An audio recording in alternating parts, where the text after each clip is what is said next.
Gracias, Presidenta. Tal vez este sea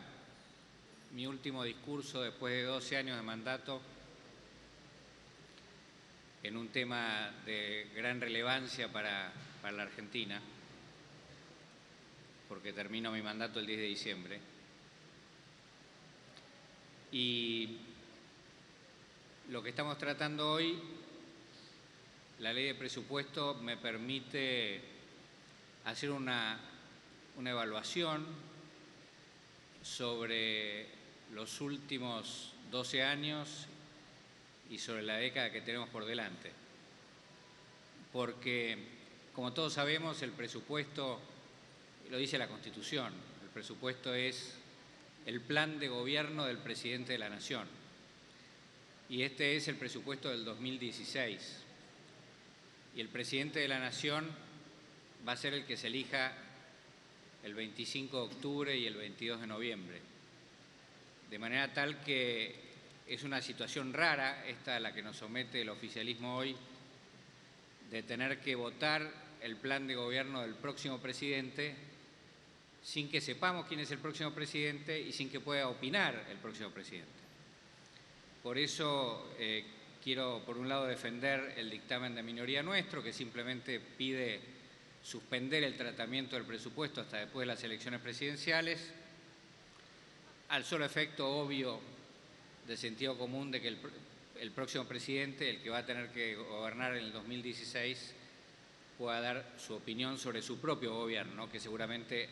no va a ser coincidente con la opinión de la presidenta Cristina Fernández de Kirchner, que está terminando su mandato. Pero además de esto, el hecho de que el presidente saliente esté haciendo el presupuesto que tendría que ejecutar el presidente entrante, me permite hacer este análisis de la década que tenemos para atrás y para adelante. Cuando recién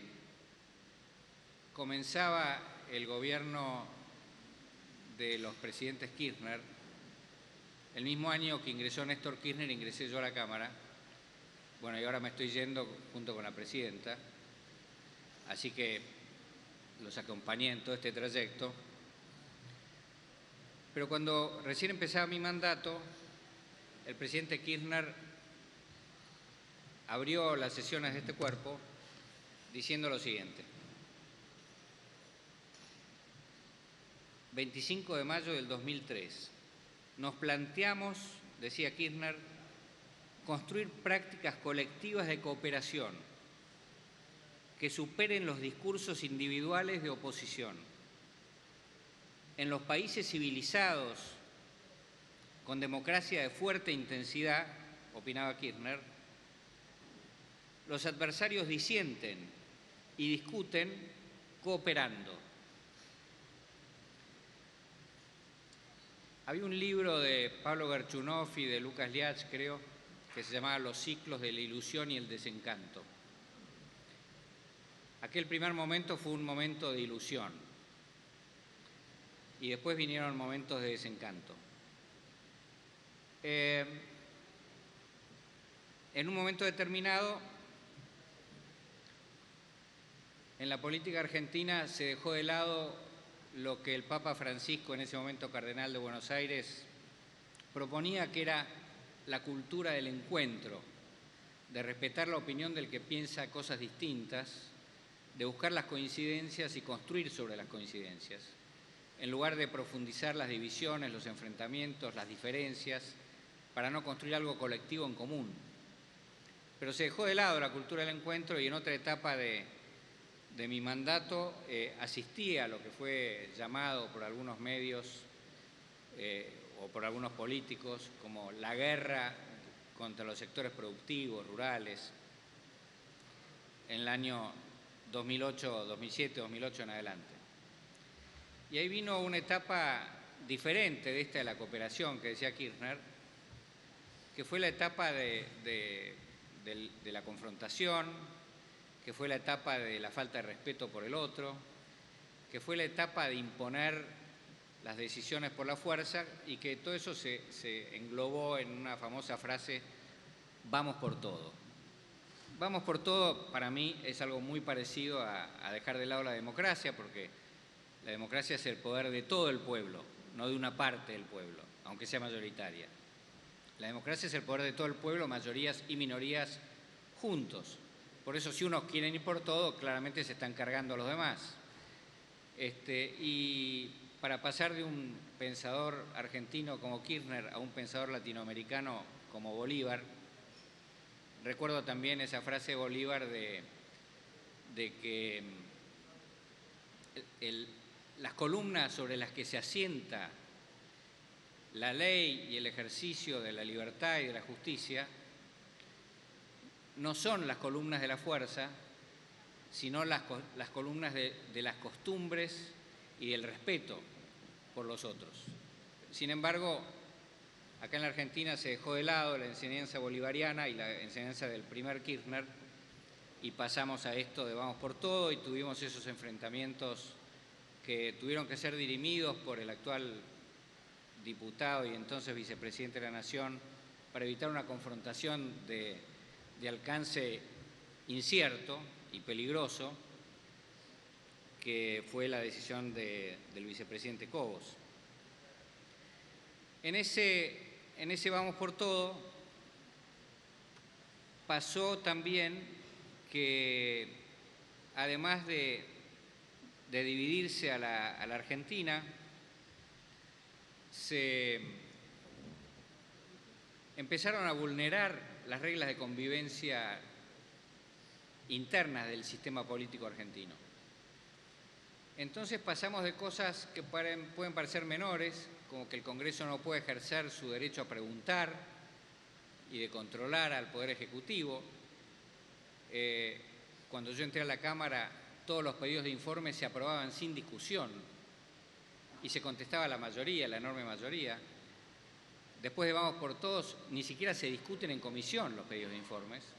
que es una facultad claramente del Congreso. Y a partir de ese momento, del 2006 para acá, el oficialismo con distintos mecanismos lo que fue haciendo es llevándose el presupuesto nacional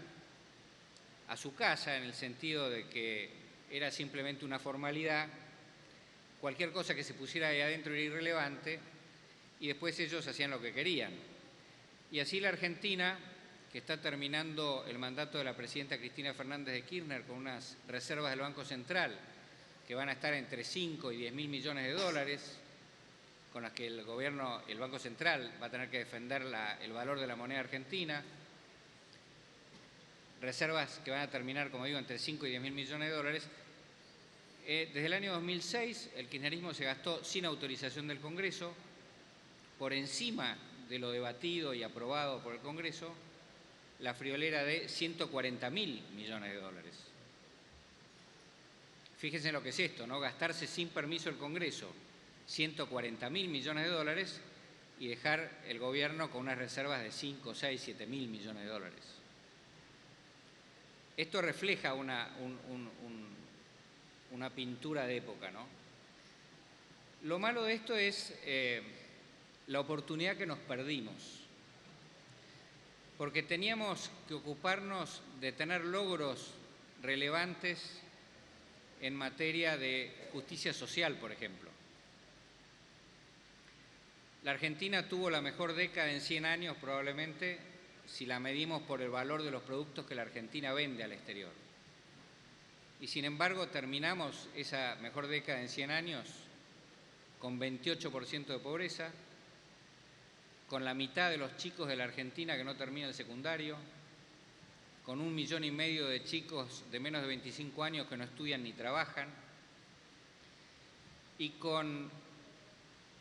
conservando en la retina, como decía el general, las colas de argentinos esperando un bolsón de comida o un plan de emergencia para subsistir, lo cual está claramente lejos de las otras enseñanzas de Perón y de la dignidad, ¿no? Recuerdo esa frase de Perón del 45, que decía que su gobierno lo que buscaba era hacer que esa masa sufriente y sudorosa que labora con su trabajo la grandeza del país, se sintiera reconfortada y dignificada por el trabajo. Pero nos hemos perdido, como manifiesto con estos datos de la educación pública, nos hemos perdido la posibilidad de hermanar la educación de calidad con el trabajo, que es claramente una asignación que va a tener con mucha satisfacción el próximo gobierno que afrontar. Está claro que la Argentina tiene que dar un salto de calidad en la educación, en la calidad educativa, en la capacidad de nuestros chicos de crear, de cuestionar, de innovar, de producir y de tener un trabajo digno con el cual alimentar